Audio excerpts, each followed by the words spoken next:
When I was younger, my family and I went on a road trip to Wyoming to see Yellowstone National Park. It's a beautiful place, and if you haven't seen it yet, I recommend it. Anyways, so from our home in California, it was about a 17-hour drive in our Yukon XL. It took us several days' worth of on and off driving to get there, and during the nights, we would try to find a little motel to rest at. One of the nights, due to us being behind schedule, my dad attempted to drive through the night to get us there sooner. He made it probably into the wee hours of the night before he deemed it unsafe and parked us in this little unlit rest stop in the middle of the woods in some flyover state. My brothers and I had fallen asleep in the car several hours before he'd stopped. So for at least a couple of hours, we were all sleeping in the car in this dark little parking lot surrounded by forest. Having got a couple hours of sleep and being in a pretty uncomfortable position, I woke up in the middle of the night, pretty disoriented, but not really scared. I looked around and saw everyone fast asleep in this pitch-black car, and naturally, I felt pretty alone. I tried to fall back asleep, but it just wasn't working out, so I just sat there for a while, boredom setting in. Looking out the window to see where we were, it was pitch black, so I couldn't see jack shot. Luckily, I wasn't the type to pack light and had brought a couple of flashlights in my bag. Being careful not to disturb my sleeping family, I reached into the back seat, unzipped my bag, and pulled out a little plastic yellow flashlight. It wasn't the brightest, but it was enough to see the foreground of the general surroundings. I put it up to the glass, making sure not to make any noise, and pushed the little switch into the on position. I pressed my face against the glass and looked out. At first, it looked like a normal tree line with some bushes, trees, whatever. But as I scanned the darkness, looking for animals, buildings, etc., I noticed this dark shape standing between these two trees in the distance. It looked like the shape of a man, but it wasn't moving, just sitting there. After watching it for a good while and seeing no real signs of movement, I just assumed it was a bush or some kind of natural occurrence. Just as I was about to turn the light off and reattempt sleep, I saw this shadow shape turn 90 degrees and move behind a tree, disappearing from sight. This scared the shot out of me, and I immediately turned off the flashlight and threw my sweater-turned blanket over my head, shut my eyes tightly, and covered my ears. I was paralyzed with fear and too full of adrenaline to get any sleep, sat in this semi-fetal position, clutching my flashlight for the rest of the night. I waited until the sun came up and we were back on the road before I got any sleep. I didn't tell anybody about the man I saw in the woods.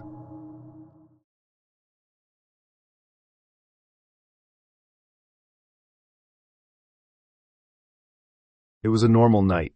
I took a shower, put on my night clothes, and crawled into bed with my wife. I got about 2 hours of shut-eye until I heard it again. I got up, annoyed more than worried at this point. But as I always did, almost as a routine at this point, I got up, walked out of our room, went down my stairs, and at this point the knocking would usually stop. But not tonight. It just got louder, almost ear-piercing. And what was weird was only I could hear it. My wife is not a deep sleeper, and I feel like she would have brought up the weird knocking she hears at night, but she never did. So maybe I'm the crazy one, right? Well, I walked into my kitchen where I saw it.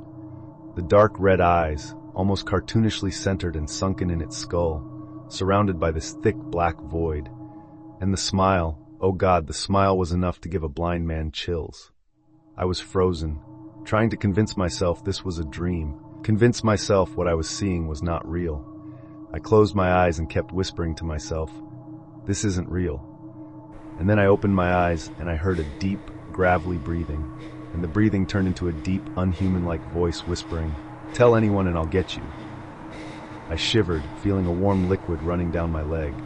Oh shit, I thought I had pissed myself in fear. I felt like a little child, but I couldn't help it. The next nights were blurs, all following the same pattern of me getting the shit scared out of me. I never told anyone about this creature, though. I know you're thinking, why would you keep going to inspect and see this creature? But I couldn't tell you. Morbid curiosity, maybe? Who knows? But I was living my life. But the thought of this creature stayed on my mind. It was almost too perfect of a subject not to bring up. but I knew I'd be dead. This creature scares me shitless, and I couldn't take hiding it from someone any longer. So I told my coworker. I don't know why the subject just came out, and yes, I know I'm screwed, but I wanted to leave this letter to my family to warn them. I don't know what this thing is, but I'm scared. I'm currently locked in my closet writing this, but I hear something lurking, looking for me.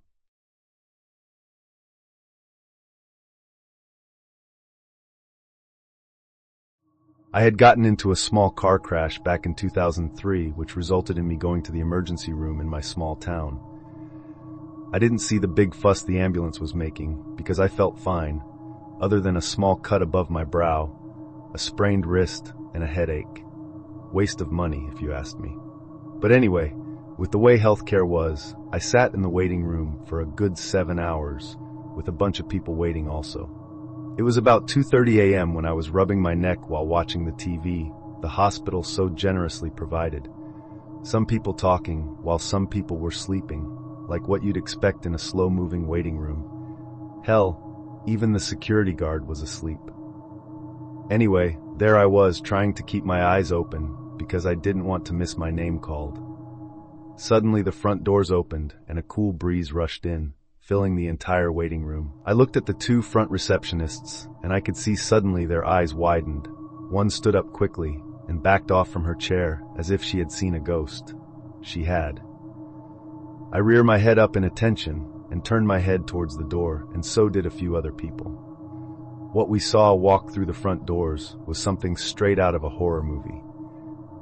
A man wearing an off-white buttoned shirt and black pants. But when we really looked at this man, he had no head. Oh my! A receptionist yelled as she ran from the desk, and a few other people screamed at the sight of this man.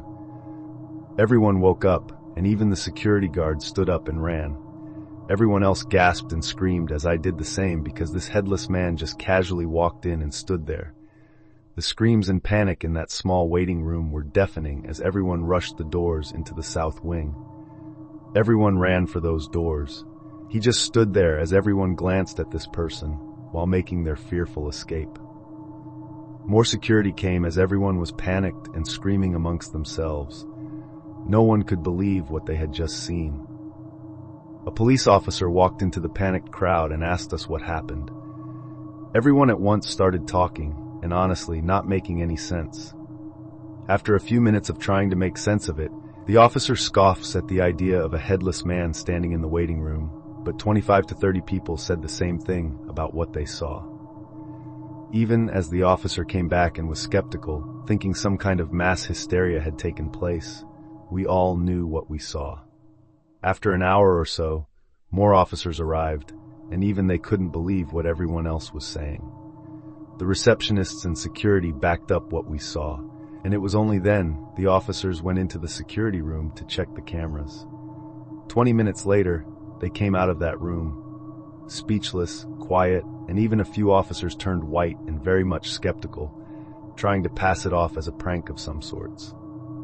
It turns out, after listening to the officers talking to one another, this person with no head walks into the emergency room, and you can see everyone rushing out in fear.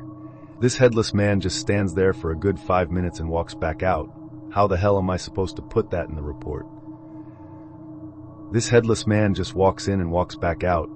Seeing that was very much unbelievable, but what scares me the most, and why I don't go out at night as much, is that there is still a headless man wandering around out there, and I get anxiety about seeing him again.